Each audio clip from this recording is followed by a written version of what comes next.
जय हिंद दोस्तों, आज हम एक एसएमई आईपीओ को रिव्यू करेंगे। कंपनी का नाम है मेरिटोनिक्स लिमिटेड। ये कंपनी इंडियन एयरफोर्स और डिफेंस सिस्टम को इलेक्ट्रॉनिक इक्विपमेंट्स और पीसीबी बोर्ड्स को असेंबल करके डिलीवर करती है। कंपनी की प्रॉफिटेबिलिटी बहुत शानदार है। सिर्फ 2 साल में कंपनी के प्रॉफिट्स 5 गुना जंप हो चुके हैं, 3 करोड़ से 16 करोड़। इस कंपनी की बैलेंस शीट बहुत शानदार है, प्रॉफिटेबिलिटी बहुत शानदार है, वैल्यूएशन शानदार है। तो इस वीडियो को एंडिंग तक जरूर देखना। हम सारे पॉजिटिव और नेगेटिव पॉइंट को कंसीडर करने के बाद हम डिसाइड करेंगे ये आईपीओ अप्लाई करना चाहिए या नहीं करना चाहिए। अब बात करते हैं इस कंपनी के बिजनेस मॉडल के बारे में। ये company basically defence system, aerospace, electronic engineering और हैवी इंडस्ट्री को ब्लू चिप सप्लाई करती है। सारे सोर्सेज को कलेक्ट करती है, असेंबल करती है, इंटीग्रेट करती है, टेस्ट करती है, देन डिलीवर करती है।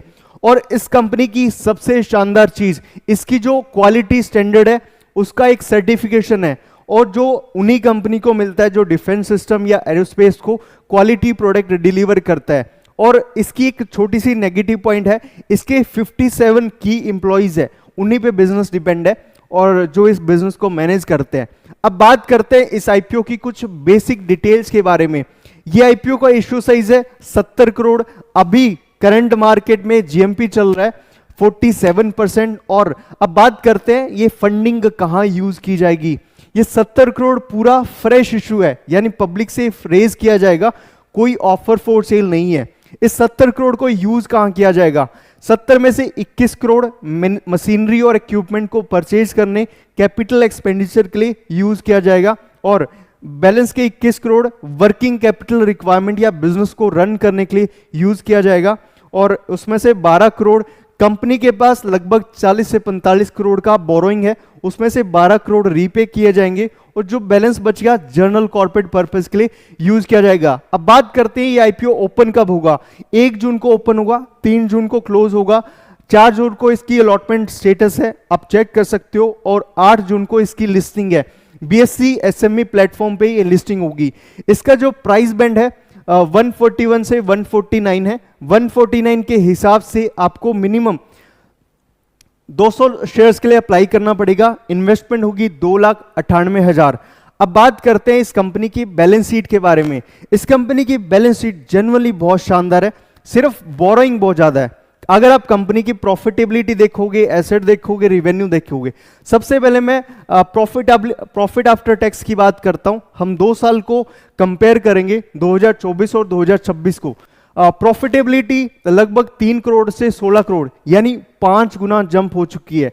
आप अगर इसकी प्रॉफिटेबिलिटी देखोगे, सिर्फ सेल्स इंक्रीज नहीं हुई है, कंपनी की प्रॉफिटेबिलिटी बहुत शानदार इंक्रीज हुई है, बिजनेस मॉडल बहुत इंप्रूव किया गया है। अब बात करते हैं नेटवर्थ की।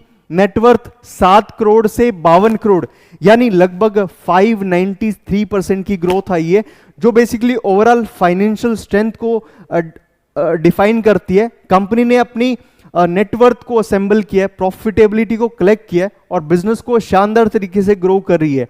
अगर आप देखोगे एसेट्स को, एसेट लगभग 68 करोड़ से 154 करोड़, ऑलमोस्ट डबल हो चुकी है 2 साल में, जो शो करता है कंपनी की जो मैन्युफैक्चरिंग कैपेसिटी है, नई मशीनरी है, बिजनेस मॉडल के बारे में एक बहुत अच्छी डेप्थ देती है। अब बात करते हैं बोरोइंग की। बोरोइंग 15 करोड़ से 43 करोड़ हो चुकी है, जो कि एक नेगेटिव पॉइंट है।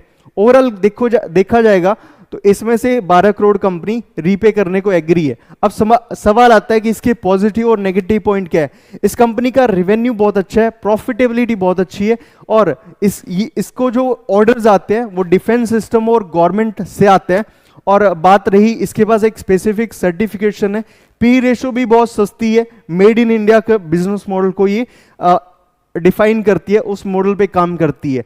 नेगेटिव पॉइंट यह है कि ये एक स्मॉल साइज कंपनी है, 261 करोड़ की मार्केट कैप है, 57 एम्प्लॉइज पे पूरा बिजनेस डिपेंड है, और डेप्ट लगभग बहुत ट्रिपल हो चुका है, और इसका जो बिजनेस मॉडल है पूरा डिफेंस सिस्टम के ऑर्डर पे डिपेंड है, वो कैंसिल भी हो सकता है। इन सारे पॉजिटिव और नेगेटिव पॉइंट कंसीडर करने के बाद आप ये डिसाइड कर सकते हो इस आईपीओ को कंसीडर करना चाहिए या नहीं करना चाहिए।